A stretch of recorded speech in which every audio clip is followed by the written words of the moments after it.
এখনকার যুগের মানুষ দেখবেন ম্যাক্সিমাম মানুষ বন্ধু শহর গ্রাম সব জায়গায় ম্যাক্সিমাম মানুষ আপনারা দেখতে পাবেন তারা কি করে রাত্র 12টা 1টায় ঘুমায়।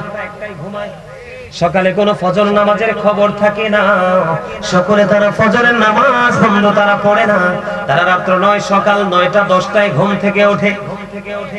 আছে না নাই বন্ধুরে আমার? আমার নবী হাদিস শরীফের মধ্যে এসেছে, আমার রাসূল বলেছেন তোমরা সুবহে সাদিকের পর থেকে সূর্যাস্ত পর্যন্ত আর ঘুমায়ো না।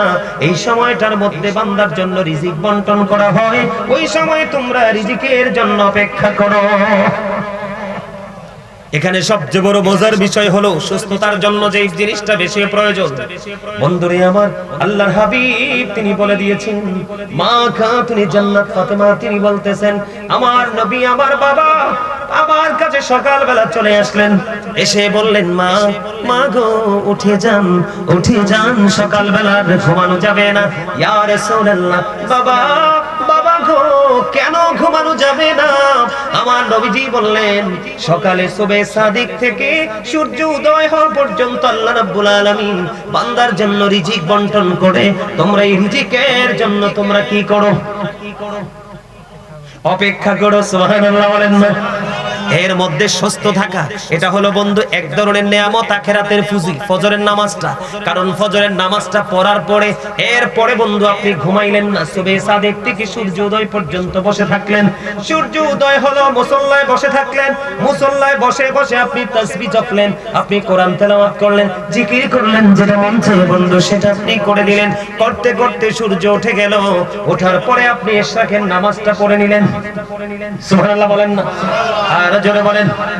ইশরাকের নামাজ যখন বন্ধু আপনি পড়ে নেবেন, আল্লাহর হাবিব সরকারে মদিনা তিনি বলে দিয়েছেন তুমি যখন এই ইশরাকের নামাজ পড়বে তোমার আমলনামায় একটা উমরা এবং একটা বড় হজের সওয়াব তোমার আমলনামায় দেওয়া হবে। এখানে দুনিয়ার নিয়ামতটা কোনটা? এই যে আপনি বললেন সকালে ঘুম থেকে ওঠা, নামাজ কিন্তু একটা শারীরিক ইবাদত। এর মধ্যে বড় নিয়ামত হলো বন্ধু সকালবেলা সর্বপ্রথম যখন সূর্যটা ওঠে আপনি যখন ফজরের নামাজ পড়ে কিছু সময় যখন রোদ্রের তাপ আপনার গায়ে লাগাইতে পারেন, তখন এই সকালবেলা ভোর সকাল 5 টাইমে যখন সূর্য ওঠে, সূর্য ওঠার সঙ্গে সঙ্গে যখন বন্ধু সূর্যের কিরণটা আপনার গায়ে লাগে, আপনার শরীরে কখনো ভিটামিন ডি এর কোনোদিন ঘাটতি হবে না। আর জোরে বলেন না সুবহানাল্লাহ। এইদিকে বন্ধু এইদিকে কি হয়ে গেল? ফজর আদায় হয়ে গেল, ফজরের পর পর ইশরাক আদায় হয়ে গেল। এই দিক দিয়ে সকালবেলা বের হয়ে হেঁটে হেঁটে আপনি একটু কোথায় গেলেন? সূর্যের আলোতে গেলেন, ভিটামিন ডি আপনি সংগ্রহ করে নিয়ে আসলেন। আর আরেকটা হাদিস শরীফের মধ্যে এসেছে আপনার আমার প্রাণের নবী জানিয়ে দিয়েছে আপনি এশারের নামাজও পড়লেন জামাতে, ফজরের নামাজও পড়লেন জামাতে, পুরো গ্যাপ সময়টা আপনার ইবাদতের মধ্যে ঢুকে গেল। লাভ কি দুই জাহানের হইল কিনা? দুই জাহানের লাভ হইল কিনা? আপনি ফজর বেলায় বন্ধ উঠলেন, এখানে আমি সুস্থ থাকার জন্য আপনাদেরকে আরেকটা মেডিসিন দিতে চাই। সেই মেডিসিনটা হলো কি বন্ধু? মেসওয়াক। দুর্গন্ধের কারণে কিন্তু মানুষ কি হয়ে যায়? অসুস্থ হয়ে যায়, হয় কি হয় না? আপনি দেখবেন আমাদের মধ্যে এখনকার মানুষ ম্যাক্সিমাম মানুষের মুখ থেকে গন্ধ বের হয়, মুখের দিকে মুখটা রেখে বন্ধু কথা বলতে পারে না, পারেনি, কথা বলতে পারে না, কথা বলার সুযোগ থাকে না, কথা বলতে পারে না। এই জন্য আল্লাহর হাবিব তিনি বলে দিয়েছেন তোমরা বেশি বেশি করে মেসওয়াক করো, কারণ মেসওয়াক যখন করবা দুর্গন্ধ দূর হয়ে যাবে, আর দুর্গন্ধ দূর হয়ে গেলে মানুষ সুস্থ হয়ে যাবে। এটা সুস্থ থাকার আরেকটা অপশন হলো বন্ধু এইটা। আল্লাহর হাবিব আরো বলেছেন আমার উম্মতের জন্য কষ্ট হবে, আমার উম্মতের জন্য যদি কষ্ট না হতো আমি প্রত্যেকটা নামাজের পূর্বে বলতাম তোমরা মেসওয়াক করে নামাজে দাঁড়াও। সুবহানাল্লাহ। একদিকে মুখের দুর্গন্ধ হলো, কি হলো? একদিকে মুখের দুর্গন্ধ দূর হয়ে গেল, আর একদিকে মেসওয়াক করে নবীর নির্দেশ মান্য হয়ে গেল। লাভ আছে নাই? একটা একটা করে মনে রাখবেন, সুস্থ থাকতে হলে বন্ধু ফজরের সময় উঠতে হবে। আপনি যদি মনে করেন না হুজুর আমি ফজরের সময় উঠবো না, তার আগে উঠবো, সুবহে সাদেকের আগে সুবহে কাযিবের সময় আমি উঠবো, তাহলে আপনার জন্য আরো বেশি পজিটিভ নিয়ামত যুক্ত হয়ে যাবে কাল হাসরের ময়দানে। বন্ধু, আল্লাহ রাব্বুল আলামিন আহ্বানকারী আহ্বান করতে থাকবে, আহ্বানকারী আহ্বান করতে থাকবে যে যারা ওই যে গভীর রজনীতে নামাজ পড়েছো তোমরা দাঁড়াও। অল্প কিছু মানুষ দাঁড়াবে। গভীর রজনীর নামাজ হলো তাহাজ্জুদের নামাজ। হাদিস শরীফের মধ্যে এসেছে অল্প কিছু মানুষ যখন দাঁড়াবে তখন আহ্বানকারী আহ্বান করতে থাকবে। ওই যারা দাঁড়াবে তারা সংখ্যায় খুবই কম হবে। আল্লাহ রাব্বুল আলামিন তাদেরকে অর্ডার করবে তোমরা জান্নাতে চলে যাও। তবে মজার বিষয় হলো তাদের অর্ডার হবে বিনা হিসাবে, তারা জান্নাতি হয়ে যাবে। আল্লাহর হাবিব বলে দিয়েছেন তারা বিনা হিসাবে জান্নাতে চলে যাবে। আর যারা দাঁড়াইতে পারেনি, বন্ধু হাত তুলতে পারেনি, তারা হিসাবের জন্য প্রস্তুতি নিবে। আমি আপনাদেরকে বলি হযরতে দাউদ আলাইহিস সালাতু ওয়াস সালাম, হযরতে সুলাইমান আলাইহিস সালাতু ওয়াস সালামের বাবা আল্লাহর কাছে সবচেয়ে বেশি প্রিয় নামাজ, সবচেয়ে বেশি প্রিয় নামাজ হলো আল্লাহ রাব্বুল আলামিনের কাছে দাউদ আলাইহিস সালাতু ওয়াস সালামের নামাজ। কারণ তিনি রাত্র 1/6 সময় তিনি ঘুমাতেন। জোরে জোরে বলুন আল্লাহু আকবার। বন্ধুরে আমার, এবার আমার দিকে তাকান। আমাদের রোগ হওয়ার আরেকটা কারণ হলো এখানে দুইটা মেসেজ আপনারা পেয়ে যাবেন বন্ধু। এর মধ্যে একটা হলো খাবার। এখন বর্তমানে যেই দেশটার নাম হলো ইরান, এটার একটা সময় নাম ছিল বন্ধু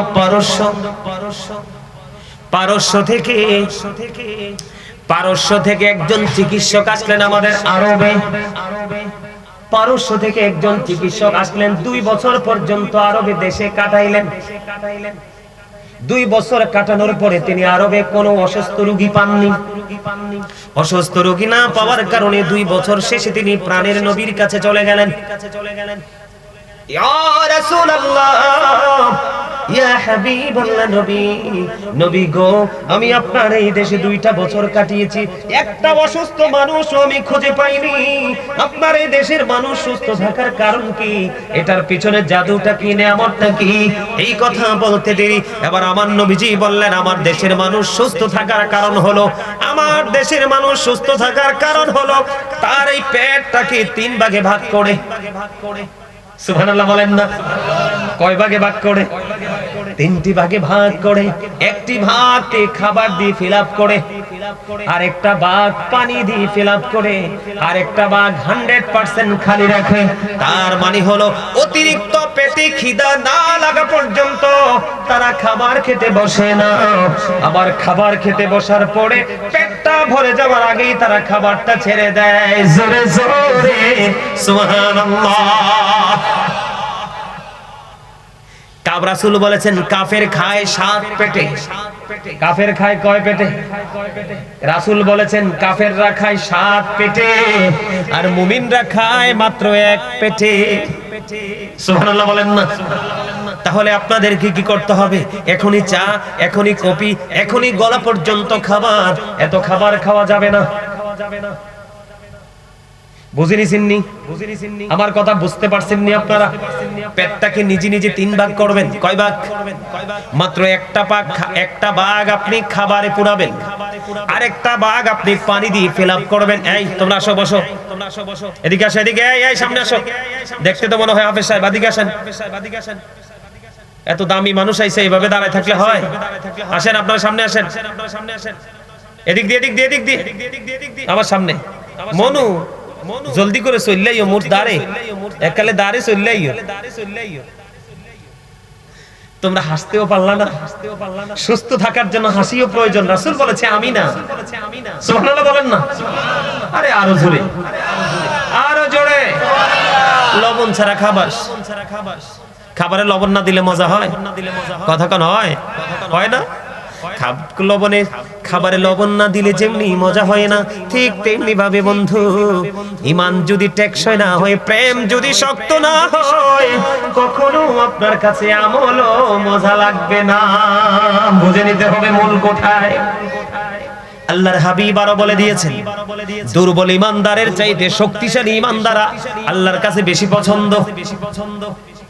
কি কথা বুঝেন না? আমার আপনাদের কাছে ভালো লাগে? এই ওয়াজটার কি দরকার না? আপনারা তো সব সময় কমন বিষয় আলোচনা শুনেন, আজকে একটু আনকমন বিষয় আলোচনা করার জন্য নিয়ে আসছি। কারণ যে আমারে দাওয়াত দিয়েছে তার নামও সুলাইমান। তার সাহস কত, তুই ফোনটা দিয়ে ভাই কইয়া ডাক মারে, আবার মিতা কইয়া ডাক মারে। আমি কই তার সাহস তো মন্দ না, তো কি করব, তার এই সম্মান, তার এই ভালোবাসাকে আমি মূল্যায়ন করে আপনাদের কাছে এসেছি এবং আপনাদেরকে একটা নিয়ামত উপহার দিয়ে যেতে চাই। নিবেন তো? এটা আপনার আমার, এটা যদি আজকে যদি আপনি কাউন্ট করে রাখতে পারেন, এটা আপনার আমার দুনিয়া এবং আখিরাত দুটোকে নিয়ামতে পরিপূর্ণ করে দিবে। সুবহানাল্লাহ বলেন না? আল্লাহর কাছে কোন ইমানদার বেশি পছন্দের? যেটা শক্তিশালী। দুর্বল যেটা, এটা আল্লাহর কাছে কম পছন্দের। কারণ শক্তিশালী ইমানদার দিয়ে শক্তিধর কাজ হয়, পাওয়ারফুল কাজ হয়। এই জন্য আল্লাহর হাবিব বলেছেন, অনেক বেশি অল্প খাবার তোমরা খেও না, আবার অনেক বেশি খাবার তোমরা খেও না। 3 ভাগে ভাগ করো পেটটাকে। কয় ভাগে? একটা ভাগ তুমি খাবার দিয়ে পোড়াও, আরেকটা ভাগ তুমি পানি দিয়ে পোড়াও, আরেকটা ভাগ তুমি খালি রাখো।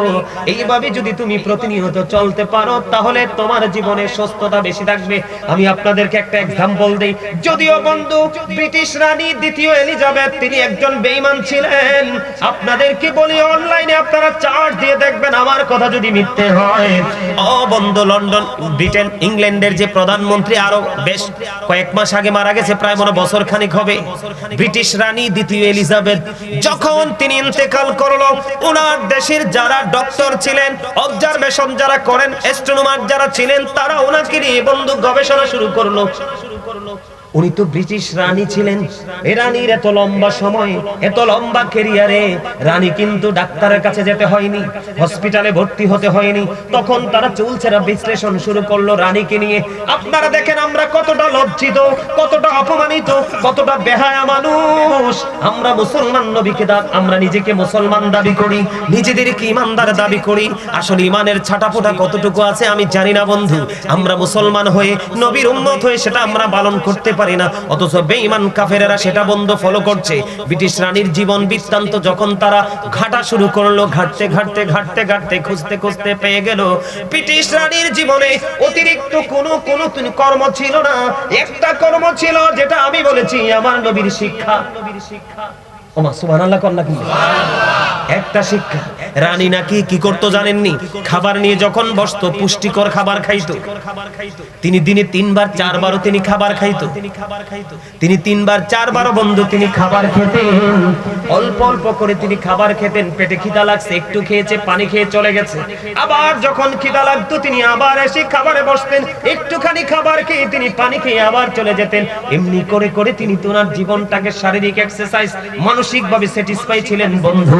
এই কারণে রানী লম্বা সময় বন্ধু, এই রিসেন্ট ঘটনা আপনারা যুবক যারা, তোমাদেরকে বলছি অনলাইন ঘাটবা, আমি যদি মিথ্যা বলে থাকি। তারা তখন ঘাটার পরে দেখলেন রানীর জীবনে স্পেসিফিক কোনো সাধনা ছিল না, কোনো রেয়াজত ছিল না, একটা মাত্র রেয়াজত, নবীর শিক্ষা। সুবহানাল্লাহ বলেন না? আরো জোরে বলেন। বন্ধু আমি বলি না যে চিরজীবন বেঁচে থাকবো বন্ধু, যখন আপনার সময় হবে তখনই চলে যেতে হবে। কিন্তু যেইটুকু সময় আমি পৃথিবীর বুকে বিচরণ করব, আমি যেন সুস্থ অবস্থায় থাকতে পারি, আমি যেন কারো বোঝা না হই। বন্ধুরে আমার, এবার আমার দিকে তাকান। পানির মধ্যে সবচেয়ে উত্তম পানি হলো জমজমের পানি। কিসের পানি? জমজমের সব পানি বৈশা খাই, জমজমের পানি কিন্তু দাঁড়াই খাইতে হয়।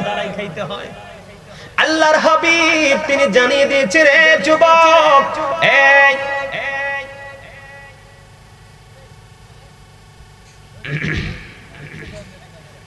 না যাইবো কোরআন যাইবো, আমি দুটোটারে চিন্তা রাখছি।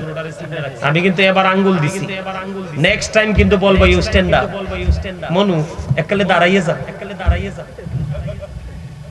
আরে তোমরা এখনো হাসতে পারলা না মিয়া?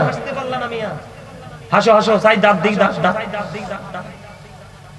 এই মিয়া আইতে আসি ওয়াজ, এটা হাসির ওয়াজ করব। হাসি মানুষের জীবনে কত বেশি প্রয়োজন, কতটা ইম্পর্টেন্ট সেটা আমি আলোচনা করব আজকে। একটু করে করে আসছি। আমার নবীজি জানিয়ে দিয়েছেন। দেখেন, মানে সুস্থ থাকার জন্য খাবারের পরিমাণটা আগে আপনাদেরকে বুঝাই দিলাম। এরপরে কোন কোন খাবারটা আপনার জীবনে বেশি প্রয়োজন? আল্লাহ মানুষকে অসুখ যেমন দেয়, এটার ঔষধও কিন্তু দিয়েছে, ঠিক কিনা বলেন?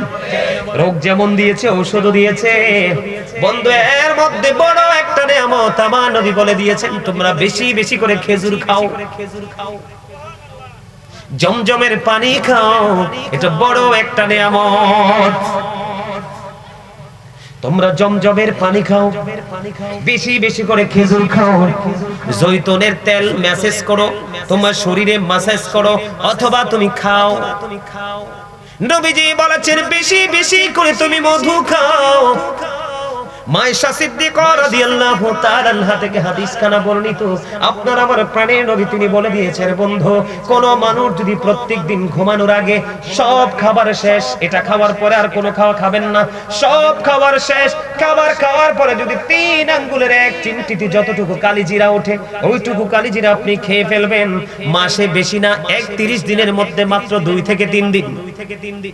সকালবেলা যদি খালি পেটে ওঠে আপনি যদি 1 ফোঁটা 2 ফোঁটা 3 ফোঁটা মধু যদি আপনি খেতে পারেন, আল্লাহর হাবিব সরকারে মদিনা তিনি বলে দিয়েছেন, তোমাকে কোনোদিন বড় কোনো রোগ তোমাকে আক্রমণ করবে না। জোরে জোরে বলেন না সুবহানাল্লাহ, আর জোরে সুবহানাল্লাহ। খেজুর বেশি বেশি করে খাবেন, জমজমের পানি বেশি বেশি করে খাবেন, জৈতুনের তেল খাবেন, বন্ধু মধু খাবেন, কালিজিরা খাবেন, আপনার জীবন সুস্থ হয়ে যাবে। তবে গোশত মিট খাওয়ার ক্ষেত্রে কিন্তু একটা কন্ডিশন নবীজি দিয়েছেন, তোমরা বেশি বেশি করে দুধ পান করো। কি করো? ছাগল হালাল ছাগলের দুধ পান করো, গরুর দুধ পান করো, উটনির দুধ পান করো, কিন্তু গোশতটা বেশি খেও না। নবীজি বলেছেন দুধের মধ্যে শারীরিক উপাদান এত বেশি রয়েছে, কারণ গবাদি পশু যখন মাঠে নেমে যায় কত ধরনের বন্ধু ঘাস তরুলতা তারা ভক্ষণ করে। হাদিস শরীফের মধ্যে এসেছে ওইগুলো থেকে দুধ উৎপাদিত হয়, গাভীর বাটি উটনির বাটি দুধ চলে আসে, ছাগলের বাটি দুধ চলে আসে। এই জন্য নবীজি বলেছেন তোমরা গোশত কম কম খাও, দুধ বেশি বেশি করে খাও। তবে দুধ যে খাবেন আবার আন্তাজি খাইলে হবে না। যাদের লিভারটা স্লো, উইক, পাওয়ারলেস লিভার, আপনার এই জায়গাটা কিন্তু আপনার বড় গুরুত্বপূর্ণ। মনু মুর্দারে মুর দিকে তাকাও, হাসবা বাইজ যাইয়া, এখন না। লিভার বুঝুনি, কোন শক্ত খাবার খাবা না। দাঁত দিয়েছে আল্লাহ এটাকে ফিনিশ করার জন্য, এটাকে ভালো করে চিবিয়ে তুমি কি করবা, ভিতরের দিকে প্রবেশ করবা। লিভারের কাজ হলো আপনার খাবারটাকে বন্ধু মেশিন যেইভাবে মরিচ কি গুঁড়া করে ফেলে, হলুদ কি গুঁড়া করে ফেলে, লিভারের কাজ হলো ওই খাবারটাকে বন্ধু একেবারে চিবিয়ে একবারে লিকুইড করে আপনার স্টমাক পর্যন্ত পৌঁছে দেয়। আপনি যখন হিসাবের বাইরে খাবার খাবেন লিভারের উপর প্রেসার পড়বে। আপনারা হসপিটালে গিয়ে দেখবেন, আমি যদি বলি বন্ধু আপনারা বিশ্বাস নাও করতে পারেন, আপনি এখন হসপিটালে গিয়ে দেখবেন ম্যাক্সিমাম মানুষের পেটি লিভার। কথা বলেন না কেন? আর জোরে বলেন ঠিক না ঠিক? এখানে কারণ কয়েকটা। একদিকে হলো বন্ধু খাবার অনেক বেশি খাওয়া, আর এর দিকে হলো আগের যুগে আমার চাচা যারা আছেন, আমরাও ছোট থাকতে দেখছি হাডুডু খেলে না, কুস্তি খেলে নাই, দাড়িবান্ধা খেলে নাই, খেলছি কিনা? এই খেলাগুলো আসিল কিনা? আপনি চাচা বলেন, আপনারা বলেন ওই যুগের মানুষ বেশি সুস্থ ছিল না এই যুগের?